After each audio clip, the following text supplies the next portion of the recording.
Halo, assalamualaikum warahmatullahi wabarakatuh. Sahabat Cahsis semuanya, selamat datang kembali di channel kita, channel yang akan selalu memberikan informasi dan motivasi untuk kalian yang ingin menjadi abdi negara. Bagaimana kabar teman-teman hari ini? Semoga sehat ya. Dan di dalam video ini kita akan membahas beberapa problem yang biasanya dihadapi oleh Cahsis.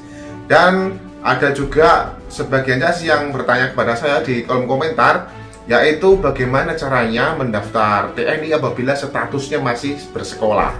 Kemudian yang kedua, bagaimana cara mendaftar TNI apabila statusnya masih menjadi karyawan atau sedang bekerja.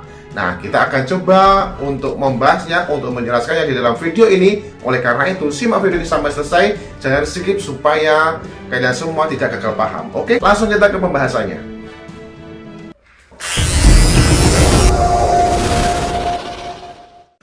Oke, kita langsung saja membahasnya di poin yang pertama, yaitu bagaimana cara mendaftar TNI apabila status kalian masih bersekolah. Nah, untuk mendaftar TNI salah satu persyaratannya adalah untuk melampirkan ijazah ya. Contoh untuk pendaftaran Bintara, ijazah yang digunakan adalah minimal SMA atau SMK sederajat. Dan untuk pendaftaran Tamtama yaitu ijazah SLTP atau SMP untuk minimalnya.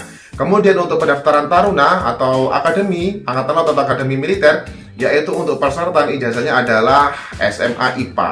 Nah, bagaimana caranya mendaftar itu apabila kalian posisinya sedang atau masih bersekolah?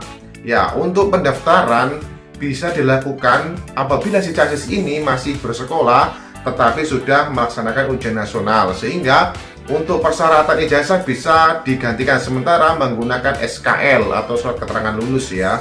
Jadi untuk kalian, misalkan kalian sudah kelas 3 SMA, kalian ingin mendaftar Bintara.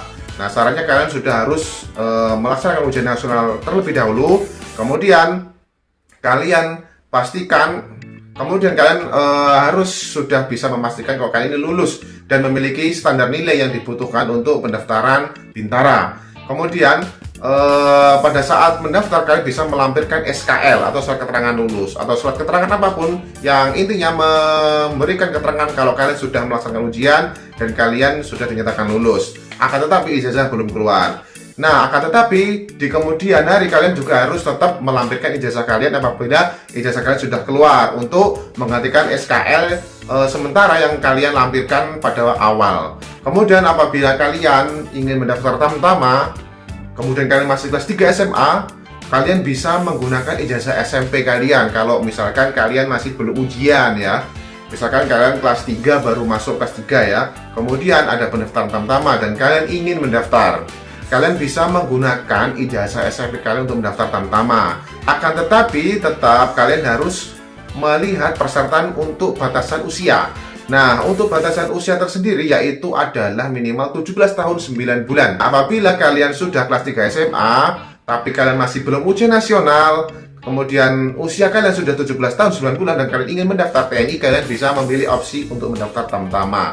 Dan kalian menggunakan ijazah SMP kalian. Nah, itu tadi untuk beberapa cara atau tips untuk kalian apabila kalian ingin mendaftar TNI tapi posisi kalian masih duduk di bangku sekolah. Yang pertama yaitu kalian sudah harus ujian nasional, kalian melampirkan SKL kalau misalkan ijazah belum keluar. Kemudian kalian juga bisa memilih opsi untuk mendaftar Tamtama, di mana untuk persyaratannya kalian cukup melampirkan ijazah SMP kalian.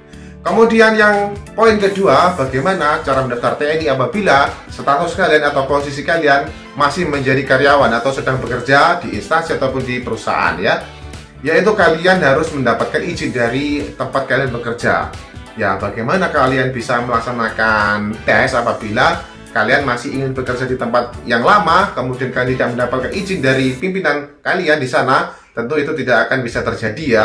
Jadi kalau kalian ingin tetap bekerja dan sembari ingin bisa cabang untuk melaksanakan tes TNI, kalian juga harus memiliki izin dari tempat kalian bekerja sebelumnya. Kemudian ada juga opsi kedua yaitu kalau misalkan kalian tidak diizinkan oleh perusahaan kalian untuk ikut tes TNI, ya mau nggak mau mungkin kalian harus resign ya, harus keluar dari tempat kalian bekerja dan kalian bisa melaksanakan daftar TNI untuk melaksanakan tes TNI dengan bebas.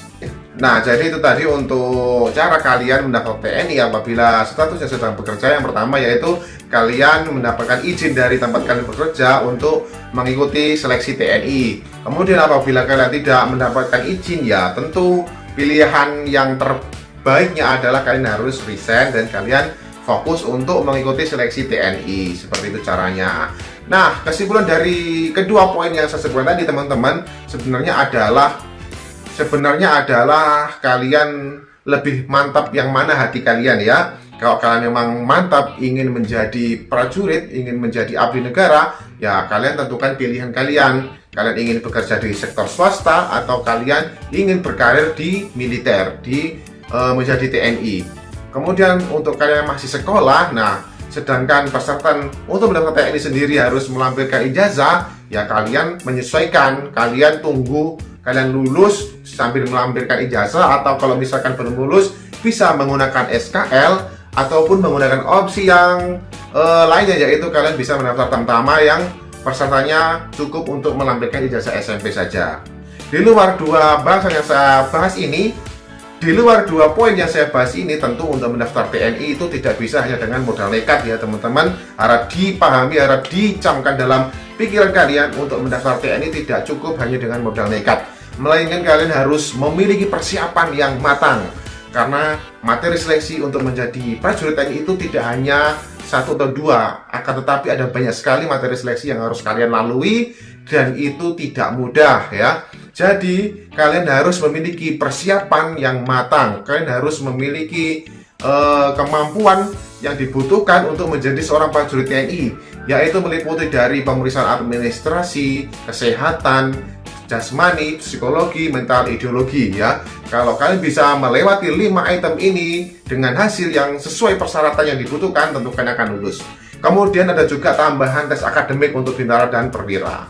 Silahkan adik-adik menentukan pilihan di dalam hatinya, mau seperti apa, ingin mendaftar apa di tahun 2022 nanti. Semoga apapun pilihan kalian itu adalah yang terbaik dan kalian bisa mencapai atau menggapai cita-cita kalian. Nah, terima kasih sudah menyimak video ini. Semoga apa yang saya sampaikan ini bisa bermanfaat ya. Dan apabila channel ini bermanfaat untuk kalian, silahkan didukung ya dengan cara like, comment, subscribe ya. Jangan ragu-ragu untuk klik tombol subscribe-nya dan nyalakan lonceng notifikasinya agar informasi-informasi yang saya sampaikan berikutnya bisa kalian terima. Terima kasih. Sampai berjumpa kembali di video saya selanjutnya. Assalamualaikum warahmatullahi wabarakatuh. Salam komando.